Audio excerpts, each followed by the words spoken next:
It's good to be with everybody today. My name is Dave Palmer, and I am over customer success for the Lucid for Education team. And I'm really excited to be here today. I've been with Lucid for just a little over 2.5 years, and last 6 years or so in education technology in similar roles. Prior to that, I actually come from human resources and spent a lot of time in those roles, training and consulting, as well as technology being a part of my portfolio and helping others use the technology that we used as our department. So this is definitely something that I'm passionate about and excited to help you all see this new tool that we have available in Lucid Spark and how it can be helpful in group work in the classroom. Thanks. And I'm Brittany Davis. I began teaching primarily English language arts in middle school and high school for 6 years, moved over to an educational nonprofit where I was leading our curriculum and our operations there. And it was focused on student leadership, student development as well. And then have been at Lucid for Education for 2 years, leading out on our learning solutions team, and love getting to talk with educators all across the country. What we'll jump into today, and this might be familiar to some of you, so thanks for your patience as we begin. We'll introduce Lucid Spark. Some of you are already familiar with it.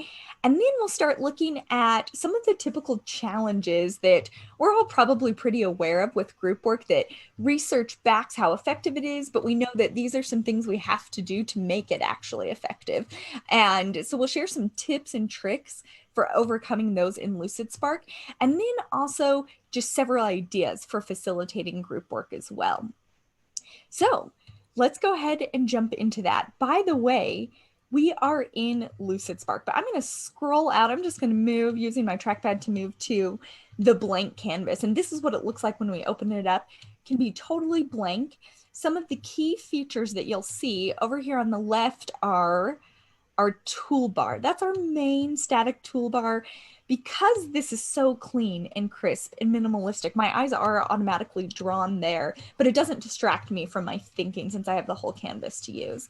And then you'll notice in the top, this is where we share, and you'll start to see more of our sharing and our teamwork here.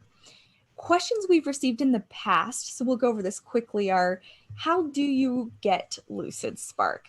So what I'm going to type in here is lucidforeducation.com. It's pre-populated, but I'll type that there. And when I click on that, there are a couple ways to access this. K-12, if you're from K-12, you'll see a page for Lucid Spark. Exactly the same in higher ed, you'll see a page for Lucid Spark. When I click on that, you'll see the first prompt right here is to sign up for free. If you enter your educational email address, you'll be able to automatically be jumped into an education free account. Some of you may already have, just based on the current like Lucid chart account that you have, may already have a Lucid Spark Educational Premium as well. So from here, where we'd like to go is start to talk about some of those common challenges we see with group work and how Lucid Spark might be able to help assist you with those. I'm actually going to use, just in case you happen to notice, my cursor's in the bottom right of my screen, hovering over something that's called a mini map. And that gives me kind of a bird's eye view of where I'm at on my canvas. Since it is infinite, we can have all these different places to go. And it helps me recognize, okay, here's where I want to jump. And I instantly jump there, and I can resize pretty quickly on my trackpad. So as we're beginning, oh, go ahead, Dave. Did you have some comments? Nope, just responding to the summary. Okay, perfect. Yeah, thank you guys for putting your comments in the chat, the Q&A. Really appreciate it. Well, actually, I may just, sorry, I was just about to put a comment in there. Make sure that you've got all panelists and attendees selected so everybody can see your comments. I realized that I may have been responding just to panelists, so that'll make it a little bit easier for everyone to see your question. Fantastic, thank you. And by the way, one thing we really learned last time, the comments were so helpful. There were some great ideas. We will be sharing those out afterward. So we'll have a follow-up email that will go out with those. To kind of start to dive into group work and using Lucid Spark to help with that, how we structure our group work, we have a few quick points about the research behind group work. You all are probably much more familiar even with the bodies of research. This is not exclusive, right? There's so many who have studied cooperative learning. We know all these benefits, but I'm curious. And so maybe a first question for you is, what's been your personal experience with group work? Why do you use group work? So if you don't mind adding a comment in the chat about why you use group work, how do you use group work?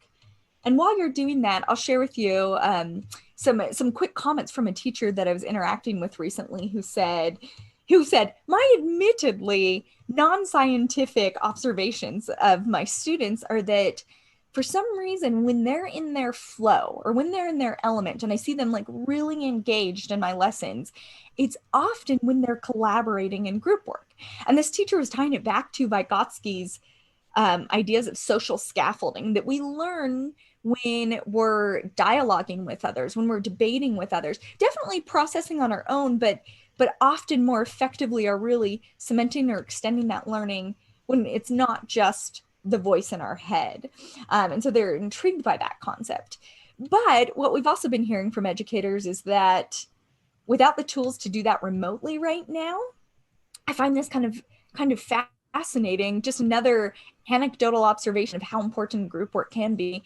They're telling us like energy's lacking in our classrooms because we can't get knee to knee or elbow to elbow and start talking, or we are remote and maybe learning really did switch fully remote this whole year or after Thanksgiving break, things like that. And so they're noticing a lack of student engagement and feedback from students as well.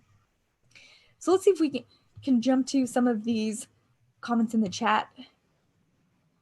Brittany, it looks like our comments for some reason are only going to us as panelists and not to all attendees. So we'll definitely keep some of those live so everybody can hear.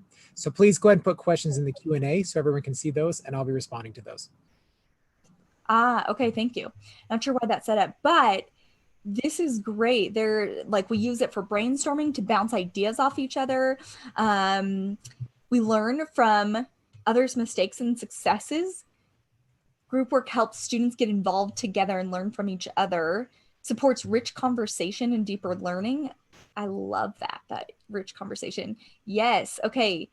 It's a mandatory component of our program. You've watched youth become, and that's cool, to watch youth become mentors to each other. And the group dynamic fosters learning.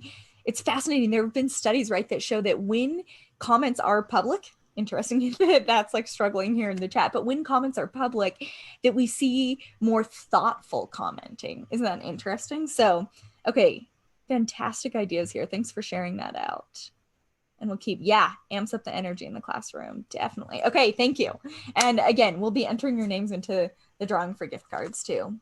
So what we'd like to share, we'll jump to, some of you may be slightly familiar with this example. It's a little different than last time though, and we'll get into others as we review some features that help us do this. But one of the first challenges that educators share, that everyone shares, right, is when we set up group work or cooperative learning, how do we get everyone participating? So that's what we'd like to focus in on first. How do we get everyone participating? We know that there can be a tendency to have one voice dominate sometimes.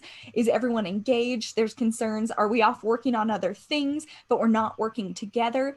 So starting at the basics, Lucid Spark can help in one way with that because it's a cloud-based digital whiteboard. And so that means there's no software to download or install. That means a student on a Chromebook or on a Mac or on their phone can access this from anywhere. So just at the basic level, that overcomes one barrier to getting everyone participating, because really it is accessible with whatever technology we have.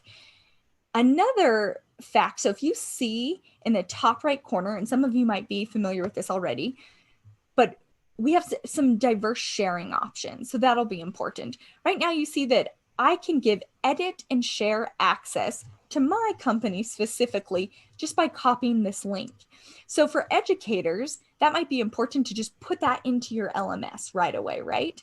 When you have a full Lucid Spark account, you may see this anonymous guest sharing. I love this as well because all I do is copy that link, get it out even in a Zoom chat. I could just put it right here in the chat, get it out to all of you, and you could jump in. You don't have to have an account. You don't have to set up an account. You can just jump in and automatically start collaborating with me. there are pros and cons to that, right? Like you're anonymous at that point. I can't see who your name is, things like that. So we'll talk about that. But one quick way. Also, with group work, if we're doing small group work, I may be the student lead on our project. And so I may open up a Lucid Spark board and add the names of two other people who are collaborating with me. Let's just say that. And I'll send this to them and they automatically have access. I can control the level of access they have, if they can edit and share or just edit or just comment, or maybe I just want them to view. And that's a good way for sharing out our results as well. So what you're seeing right now is an example from Annie, who's a science teacher in Virginia. We looked at one of her examples before on Wednesday. This is slightly different, but she just got her students into Lucid Sparkboard. And you're seeing a few features that we'll talk about here. Notice, kind of clever, they just had their names up here on sticky notes, and that's where they were doing their work, beneath where their name was. And you also notice that you can see their names moving around. So Dave is going to jump into this document with me, and we'll talk through a few of the features you can use. This may be a refresher for some of you. But one that we're going to start with are our cursors. They're a way to actually help us get everyone participating. And here's the reason why. You'll notice on Annie's document that we can see students' names and where they're at and what they're building. You'll probably also notice at the top of my screen, Dave Palmer is on here with me, and I can control if I see his cursor or not. It could get kind of annoying if you have lots of cursors moving around, right? So I can toggle this off, I can toggle it on, and now I see Dave moving around with me. And you'll notice that when I see his cursor moving, it shows me his name, Dave Palmer. And that color is correlated to his initial up at the top. So that helps me instantly get a quick pulse on who's on here with me, where are they? We have some other ways we can do that as well. One that we're going to look at now are team tools. Again, this might be a refresher for some of you. So we're up in the top right, we click on the icon that represents teams, and we click on collaborator colors. And I'm going to say, yes, I want unique collaborator colors, which means that each of my collaborators on here, my students, other educators, anyone on my team who I'm working with, is assigned a color. We can change those colors if we want to. And now, do you notice what happened when I changed Dave's color? Up at the top, his icon changes, his cursor changes, everything's staying aligned so that it's really easy for me as the facilitator or as a collaborator to know who is who. And you'll notice he could drag out a sticky note over here on the left, and it will be in that color. I'm going to drag out a sticky note as well, and then he'll drag out a sticky note and it's in that color. So that's another benefit, again, to making sure we know everyone's participating. But let's extend that a little bit more. One thing we can do right now, I'm going to do this. I'm going to jump to Dave. So do you see how as soon as I clicked on his initial, I'm following him and I'm seeing where he is. And now I see him actively engaging with that sticky note. And then I just click on his initial and I'm done following him. But let's say I wanted to zoom in on something. I want to present and think about how a group might use this as well, right? So imagine we have groups of students. We'll take a look at this in just a minute, but they've been working, let's say we're doing a jigsaw, and I have been responsible for a certain section. One that we'll take a look at that a class was working on is the First World War, and we're studying different aspects or impacts on the First World War, and I'm responsible for the Treaty of Versailles. And so I've been gathering information, and in the jigsaw activity, you know, we become experts in that, right? And now I want to present it out. So because we move in jigsaw, we move from one person to then the next expert, right? So I'm going to call everyone to me. I'm the expert on the impact of the Treaty of Versailles. And I go up here to my eye icon, who I can see, right? Go down to the third option that says call others to me. Click on that. And now what that does is it jumps Dave to write with me. So this is helpful for facilitators. This is helpful for anyone presenting in a group, that I know everyone's with me, following me. They're not lost on a different section of the board. This is a great way to like call attention together, even when we're virtual, right? That we know that we're working together. Another few options, I'm going to go ahead and stop. So now he has free reign again. Another feature is commenting. So I can just click on any text box that I have in here, any sticky note, any shape. This is an image. And you'll notice a toolbar appears. It only appears when I need it so that this isn't overwhelming for me. And I can add a reaction. I pretty much instantly see that smiley face and know that we're dealing with emojis here, which I think we're all very comfortable with. And so I put a response. Dave can do that as well. Any of my collaborators can respond. But one good thing to know is it does give us the name of the person who responded so that we're still promoting that healthy digital citizenship here. It's not anonymous. We can tell. And that's one way we can see the group work happening. Another thing that we can do, I'm going to go back to some of our research about group work, and I'm going to set up a voting session. So I come back up to my team tools. And again, this is just a way that we can know everyone's participating. Set up voting, and I'm going to name this Why Group Work. And I'm going to give us just one vote this time. You see, I can click on the plus sign or the minus sign to tell how many votes that we will need to complete this voting session. We could also set a timer as well, add some instructions. We can get much more advanced if we want to, but we don't have to worry about that. And we click Start Voting. And now you'll see when I hover over these objects, I have the opportunity to click plus and add my vote. And it shows that I have fully completed this. And it would show Dave's name here as well, that he's fully completed voting when he's done with his vote. And at that point, I can end the session. I'm going to go ahead and do that right now. And it would populate for me. I'm the only one who voted, so we see that I just have one vote. But it would populate for me all the votes. It just automatically tallies that for me. And then it tells me who voted for that. So it takes the effort away from me, but that's another way that we can get students engaging in group work. We're going to switch over to Dave right now. I'll take over looking at Q&A and chat. Dave will take over sharing his screen because he has two other new features that he'd like to share with you that really help with that group work. Thanks. We've actually had an active Q&A and chat, so I didn't engage as well as I should have. Sorry for missing the voting. Okay, so a couple of things. Let me hurry and move my board over to my screen, and I'll go ahead and share that out. 1 second. Okay, so a couple of things that I wanted to talk about. Let's just talk about maybe getting ideas out onto our board, specifically if we want to generate a lot of ideas and not get inhibited by the thought process. This is just that kind of mind, kind of like that brain dump. Let's get a whole bunch of ideas out onto the canvas really quickly. And so in this case, we might have somebody who's facilitating that and go ahead and ask a question again. So this could be one that we do live. Let's go ahead and just kind of zoom in here. And just for it, FYI, how I'm zooming in, I use a mouse a lot in my demos. So I'm holding down control and then scrolling in and out.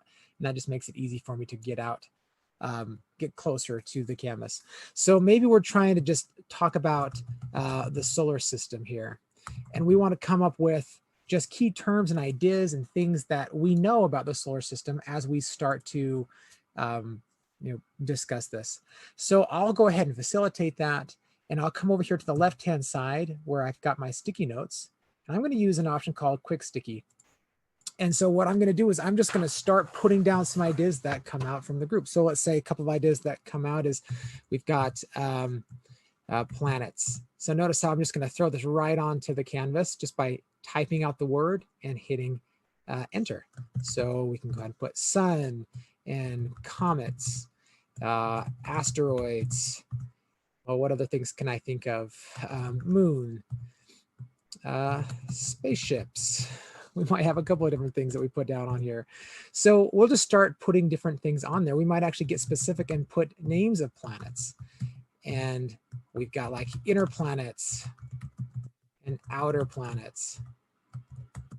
You get the idea. So this makes it really easy to just have our students start calling out things that they know and just putting ideas onto this canvas. So there could be a lot of ways that we use this. It might be brainstorming ideas for different topics we want to learn about, or for different discussions that we can go ahead and have. But now we could then start to interact together and start moving things around. Notice this all came together with just one color.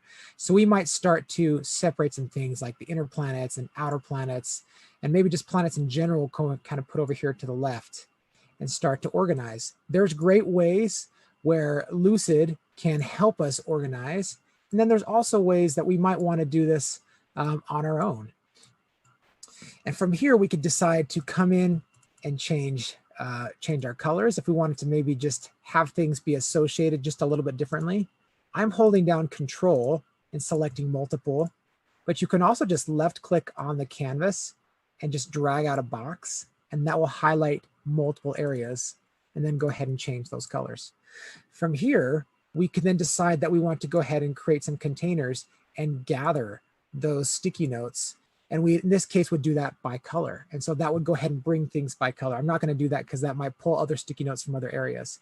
If I wanted to just be selective to just these sticky notes, I could probably, again, select those ones specifically, gather, and then go ahead and decide, all right, let's pull everything together by my purple color. And we can then have some more discussion. So it's actually something that I've heard a lot of people use as a great way to just get ideas and get it out quickly. Now there might be times where we want to do that facilitator led, and other times where we'll have people bringing out their own stickies. One other thing that I wanted to talk about as we discuss group work is, if you're familiar at all with Lucid Chart or Lucid Press, some of our other applications, one of the great things about those two is the ability to use revision history. And we've got that same functionality here. In fact, you'll notice a lot of those features have carried over to Lucid Spark. So what that looks like is, we may have a time where, one, I as a teacher or an instructor would like to see how this group evolved and how the document changed over time. Another could be that just in our own group, we want to go back to a prior version. And there could be a lot of reasons for that. So I'm going to come down here to the bottom, and you'll notice that I've got this, it looks like a kind of a clock with an arrow, and this is our revision history. So I'll go ahead and click on that. So first thing that you'll notice is there's some different colors, and I can see anytime that Brittany has made some changes versus when I've made some changes. And I would be able to see that as each individual person comes in and makes some comments or makes some changes to this document. Now I can also just go ahead and click on a different version. I can see, all right, this was before we had that version where I had added in all those different stickies, since it was me that was making all of those changes. But I can easily start going through and seeing how this document changes over time. Let's go back to that other version. A couple other things that I really like about this is the ability to just put some markers on different revisions. So I may come to this version down here. I'm going to click on these three dots, and I'm going to name this version. And I might just call this, our first draft. And then on this version over here, I might call this, our second draft. Now, the reason why that can be helpful is when we have a lot of people in here, and we've had 100 people or so doing a big collaborative activity here at Lucid as we've been working through Lucid Spark. It's nice to be able to then filter out just by those named versions. So there's a lot of different content there. And again, one, that's great to see how the documents evolved, see who's participating, and then to specifically call out specific versions that we want to focus on. And that would be easy then for a teacher to come in and look at that first draft and the second draft, so that we don't just get lost in all the different revisions. So a couple of great tools that'll be really helpful as you're working in groups. Oh, I should also just point out, sorry, one more thing, Britton, before I turn it back over to you. From inside this revision history, if I come to that second draft, I can restore or make a new from version. I mentioned that as an option. So the new from version would take this version that didn't have my little brainstorm session, and it would take it to its own document. It would have no revision history. That would be the starting point. So it's like its own copy from that moment in time. And restore it does just like it sounds. It actually makes that as the newest version of truth. Now, what I love about this is I don't lose everything in between. We started here.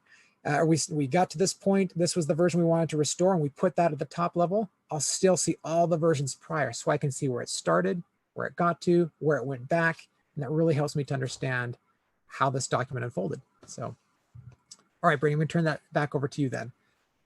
Great, thank you. Okay, I feel like I've seen a few of these comments coming through, or you had made them before. By the way, we had some questions about this. Hopefully you've noticed, and I loved this idea. Someone mentioned sketchnoting, right? And how you can just use the freehand drawing tool, grab whatever thickness you want, whatever size, and you can write on anything. So you'll notice I put a star on Dave's sticky note, but we can also write on images as well to annotate them.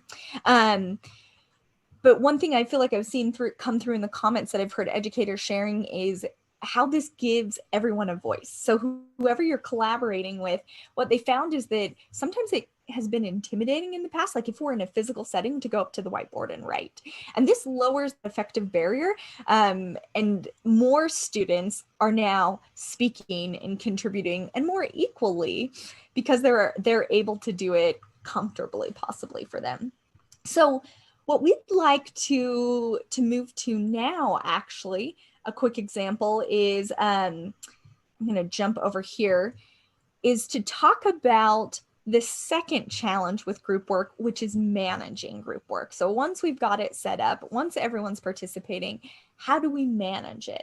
We have just 3 features that we'll share with you here. So we had been talking about how we get everyone participating. We're looking at those features like cursors, collaborator colors, commenting. I don't know if we like fully want to commenting. So I'll just share how to do that. We click on the whatever it is, the image, the sticky note, the text box, the whatever we've put in here, and I can just ping Dave or whoever's in here with me, or invite someone to the document by mentioning them. So you saw I just did the @ can type their name right there, and I can ask him a question. Will you help me think through this? And I send that comment over to him. You'll see him, he'll get a notification. And the beauty of this, I know we've talked with some of you about it, is if you've seen these comments, that little like pin drop that we're all familiar with from maps, when I click on that, it takes me to exactly where the comment is on the canvas. Again, so I'm not lost. And he can just respond back to me. I'll get a little notification and I can jump directly to his response. I can resolve these comments, but it never goes away. So we do have a history of our work there, which is really great for understanding how we're all participating, right? And there's chat feature as well, should your team or organization or class want to be able to just live chat in here. So now on to looking at the way we can manage it once we're going.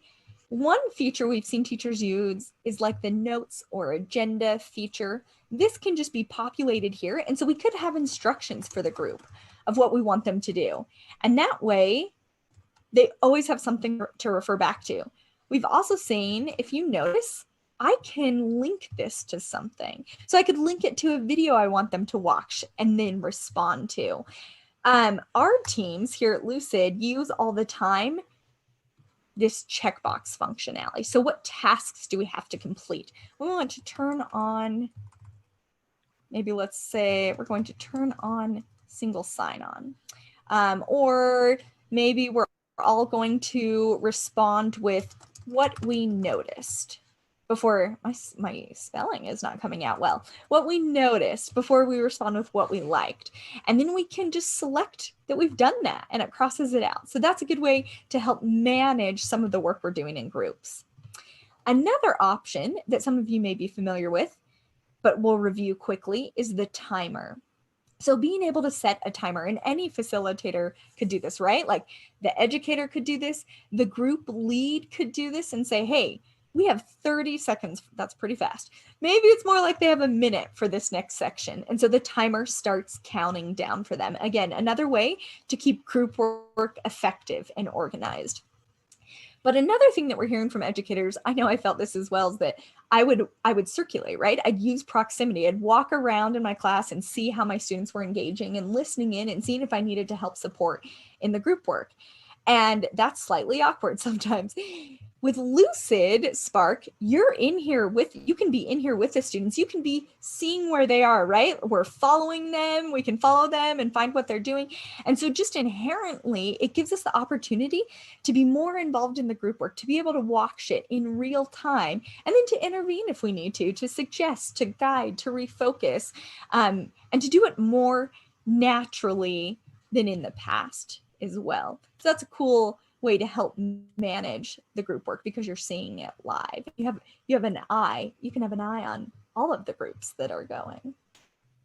So what we'd love to now wrap up, to move to, since those are a few ways we can manage it, is to end with some examples. And we'll be asking for your ideas as well, more ideas about how you might use this with group work in your specific area.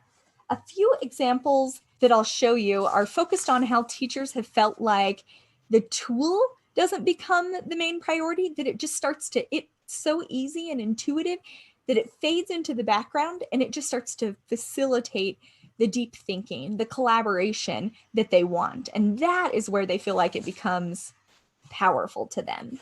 So to start, if you notice my cursor over here on the left now, dropping just beneath that main left toolbar, I'm going to go to templates.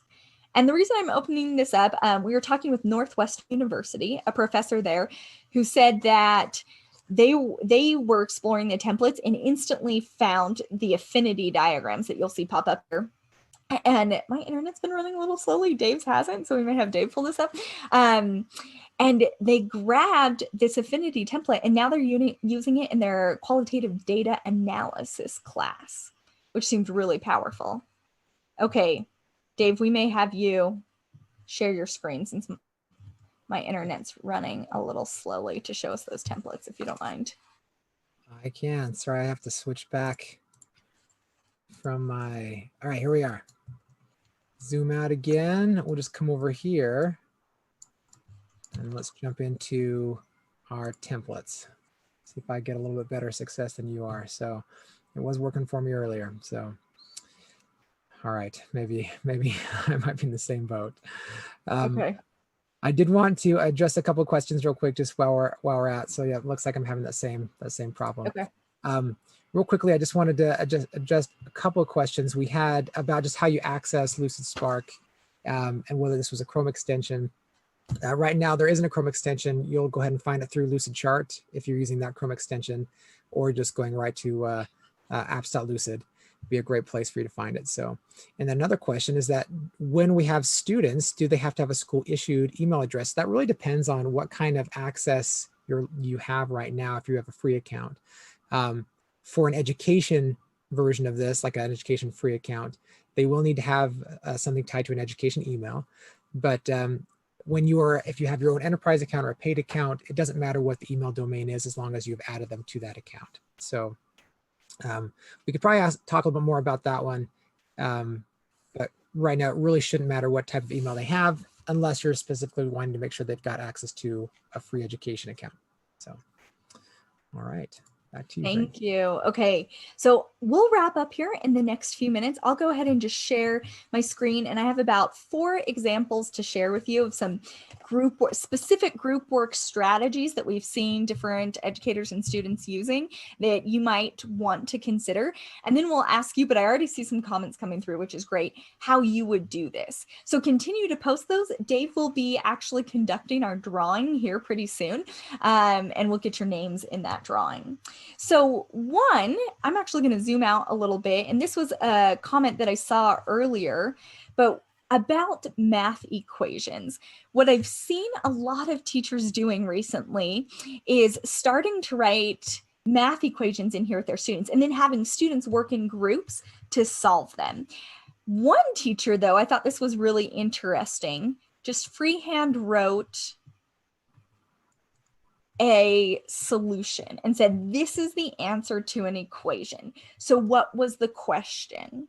And students started responding. So they would put their own sticky note and map out what they thought the equation was. And what they said was really powerful about that activity in this group was that students were approaching it from all different ways, and that the new way we're thinking about math is kind of more of that collaborative, open-ended approach where we're working with others. And so they just saw a lot of power in seeing different ways that students were conceptualizing this. Another activity, I'm again on my trackpad, I'm just going to zoom in here, is think, pair, share. So we can totally bring the traditional think, pair, share activity here in Lucid Spark. One was, let's say we had this posted. We have this data posted about the number of tuberculosis cases. And let's say Dave and I are working. Well, first I'm going to think about it, and I'm going to drag out a sticky note, and I'm reading over the chart because I need to take some time to digest this. And I'm saying, seems like it's trending down, which is good. And Dave would have his sticky note here. And then after the timer buzzes with the think time, then we'd pair up and I'd start looking at his response. And I might respond. I might comment on it as well, right? I could just leave a comment there, or I might emoji. And then we go to sharing out. And that's where, hey, it's our group's turn to share. And I'm going to call others to me, and we'll present and we'll talk about what Dave and I were working on with dissecting this chart here. Another one that we kind of already talked about is the jigsaw. So we might be becoming experts of one specific area of World War I, and I'd call others to me to present that. And then Dave would call others to him to present his information. Obviously, it'd probably be a little more complex than this. We've seen silent debates here. So let me jump to one of those as well. If we put a statement like judging a person by how they look is human nature, we have the for or against, and we start commenting, and then we start responding to each other. So we respond to this idea, and then maybe we start responding to each other on the different side to question, to try and understand more about that. Like, oh, tell me more about implicit bias. What do you mean by that? We've also seen something called a gallery critique. So this is just one of the gallery critique examples where students worked on a project. These students specifically were reviewing feminism propaganda over the years and modifying and making their own and responding to that. And so I would move through these exhibits, and we have one round where we say, what did you notice? And I pull out a sticky note and write what I'm noticing. Oh, I'm seeing repetition in this, but difference in this. And here's what I think that means. And then we have what you like. And so on the next round, maybe that timer buzzed and we're moving on to round 2, I write down what I really like about this. What's speaking to me about this? So we've seen that as well. One last one that I'll end with is actually a company. So Bamboo HR is a customer of ours on our whole Lucid side, not Lucid for Education. And it's been fascinating to see what they've been doing in groups. And so really cool to see how real world this is, that this is truly a skill we need, how we're all working together to make projects come to life. And so the fact that students get to be doing that, to get to have that hands-on experience and practice those skills, the critical thinking and the cooperative learning as well. So we'll wrap up there. I think a lot have been sharing some great ideas. Maybe I'll read through a few of those, Dave, while you're helping us announce the drawing, if that's okay. I've just really enjoyed the questions and the comments. So thank you all. We apologize that we have our commenting a little bit funky. So thank you for bearing with us on that. But there was a lot of questions about sharing. I'm going to actually share my screen. I want to just make sure that I answer these because there was just a number of them. So let me go ahead and share that again and move over my question board here a little bit. Okay, so one of the questions was, can we save this board or send out a screenshot to people via email? So one thing is, because this is a cloud application, everything is being saved automatically. And I just want to show, so this group that we're in right now, or this project is called Group Work in a Virtual World. That's part of our topic. But if I click on this little L icon, it's going to take me back to my account. For those of you who've used Lucid Chart, this will look familiar. This all is kind of existing in the same ecospace. And this is where I can go back to my documents that I've created. And this one's been shared with me specifically, and I think, again, I think we've been having an issue with loading our documents, but I'll be able to find that board. This one here has been shared with me. So here that is. I can come right back to it I don't have to hit save. It's just automatically happening for me. So that is one piece. Now, as far as for if I wanted to export, we do have the ability to export. Now, depending on how big this gets, that could get a little bit crazy. But you can export if you want to do some screenshots, or maybe just do a print screen of a certain area on your board. So another question, how can we share this information from Lucid Spark to people who don't have an account? And then a question that goes along with that, which was, as we added Zoom, there was the whole Zoom bombing. Justin brought this up. How does Lucid prevent similar things from happening if someone has that link? So let's just talk about sharing real quick. So up here on our share options, I'm gonna go click on advanced here because I want to show you all of the options. Now, first of all, you have the ability to share. Let's click on shareable link. So in this case, if I share directly with someone, it's going to go just to that person. So it's only shared with the person that I put in their email. So if I typed in Brittany's name, it's a different Brittany, but I'm only giving to that one person. So think of a Google Doc there. Now, shareable links, there are options here. One, you can see this restrict to just, it says Lucid software. I think Brittany mentioned this. This is just sharing to anybody on our account. So if you have an enterprise account or a team account and you've got 10 people, you make sure that doesn't matter who gets that link. If you send it to me, I'm not on the team. I don't have access to it. There's the option for public. And an admin in our enterprise accounts has the ability to limit whether or not you can give that public access. So that can be turned off. To the question about anonymous, there is a whole anonymous login option. Doesn't require an account, doesn't require to log in. It feels like a Google Doc where you see that anonymous editor. Again, an admin can turn that on or off. So a couple of ways that you can share this out. And then also you can just prevent this from going to people that it shouldn't, because it's not going to be a public link. So it depends on what you're going for. Let's see, I think there was another question here. Share ownership of Lucid Spark documents similar to Google Docs. That would be, I think we just answered that one. I'm just gonna go quickly through here.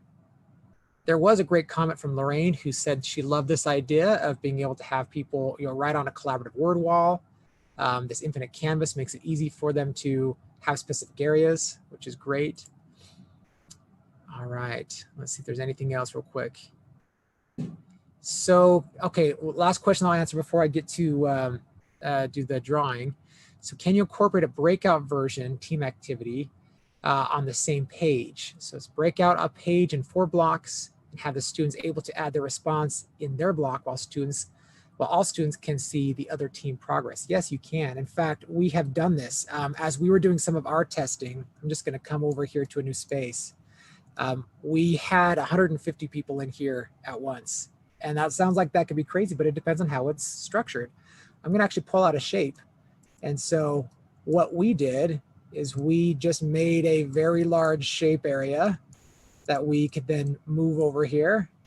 And this became a group area where they could focus and do their collaboration. And then what we did is we just clicked on it and locked it to the canvas. So that couldn't be moved. But now that could have been group 1. And there was like 4 of these different group areas, and we were assigned a group area to be doing our work. Then when we came back to discuss what we had done, each facilitator lead took time doing that call others to me, so everybody could come right where they were. So another fantastic way that you could have lots of people in here. A few of you asked about Zoom. There's a Zoom integration coming out. That Zoom integration will also have breakout rooms that will allow you to have different whiteboarding sessions that go along with the Zoom breakout rooms. So that should be coming here towards the end of the year. All right. I am going to then jump over. Brittany, I know we've got a couple other chats. If you'll just take a look at those. Yeah. I'm going to flip over to do our drawing. Perfect. Okay, Dave will get that drawing going for us. One question that came through, Sherry asked, who has the ability to lock and unlock? Right now, everyone can, and the locking is used to just kind of keep that in place. So when I'm moving around, that doesn't move. So maybe I want to put the question we're all responding to there. I lock it, it doesn't move. Technically, my student could go in and unlock it. That should be changing early January. You'll see, watch for the release. You'll see a release of a facilitator mode. Lots of things to come in that facilitator mode, but in that facilitator mode, you as the facilitator can choose what you want people to be able to do. So let's say you do not want your students to lock or unlock something. you'll just simply select that they can't do that, and only you as the facilitator has that option. Okay, we'll get, while Dave is getting the responses for us on who won those gift cards that I'll send out to you right after this, one thing I'll share with you in case you're wondering about additional resources. If you type in lucidforeducation.com, you can access this from K-12, higher ed as well, I believe, but we have something called an educator hub. So you'll notice if you come over to resources in the right, this will give you, we have a certification course that walks you through all three products, Lucid Chart, Lucid Spark, Lucid Press. We have mini lessons where you get to see, I'll show you one of those in just a minute, educators, and they tell their story of what they did with students, and they show you a student example and then give you the template so you can just start from there. Video resources, that jumps you to short tutorials on YouTube for the three products. We'll move past some other things. Integrations. I know we had a few questions on integrations. It gets you right there and helps you know how to use those integrations. Help centers, but also our webinars. So the webinar on Wednesday, this webinar, they'll all be housed here. When you click on it, it takes you to the playlist of our webinars, and this is where they're located. The one from Wednesday is right here at the bottom, and we'll get the rest out. Okay.